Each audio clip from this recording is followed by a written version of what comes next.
Hi, I'm Lee Marsden. I'm here today from Alde Heating Systems.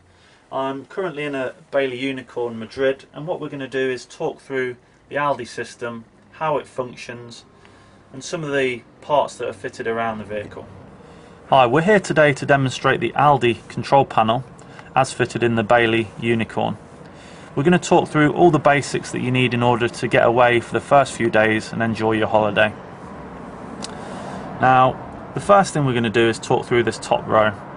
On the top row in the top left hand corner you can see we have the on icon. Now that always needs to be switched on in order to get heating or hot water. If it's switched off, the boiler is off and you can't get either. So press on, the boiler's on, and you've now got the availability of heating or hot water. We're going to move across now to the room thermostat symbol, and that operates exactly the same way as a domestic room thermostat. So simply turn it up, it will switch your central heating pump on and your heating is on. Raise it to the desired room temperature. If in the summer you only want hot water, simply turn the room thermostat down below the room temperature. You'll see the pump will switch off,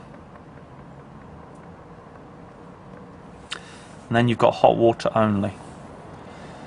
The next symbol across is a hot water booster, as indicated by the flashing tap there. The Alde boiler will always give you plenty of hot water for a shower, but should you want additional hot water, simply turn this on, and for 30 minutes the boiler will raise its internal thermostats, giving you more mixed hot water at the shower head. That will switch itself off after 30 minutes. It's worth noting that with that symbol on, your central heating will always be switched off. So if you want central heating, make sure that is switched off. The next symbol across is your gas icon. Now, if you've got the vehicle hooked up with a propane cylinder, you can turn your gas on or turn it off. Then you've got your electric. Now on the Bailey van you do have 1, 2 or 3 kilowatts of electric available if the site allows, and you can, if you wanted to, have your gas on and your electric at the same time. That will give you an even faster heat up. I'm just going to turn the gas back off and the electric off as well. Here in the top right hand corner you can see there's a little symbol, looks like a shaver plug. That's actually indicating that the boiler has its 230 volt power supply to it. If that is missing, as you can see there, that means that the boiler hasn't got its electric power supply to it. So even if we have 1 or 2 or 3 kilowatts selected, it won't do anything unless that little symbol is actually on. So do check. If you find that you haven't got any electric heating or hot water, just check to make sure that that symbol's there. If it's missing, check outside to see if you're plugged in, and also check to make sure that the isolation for the boiler switch is actually switched to on. We've just talked through the central heating pump. What we're looking at now is the expansion tank.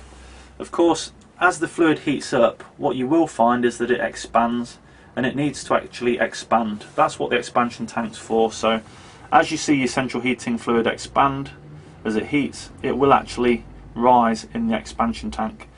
Now when your fluid is actually cold, you want to have the fluid level in there about 1 centimetre above the minimum mark. If you're refilling the van from fresh, you need to make sure that you've got the right mix of glycol. So what we're using in the van is a mix of ethylene glycol.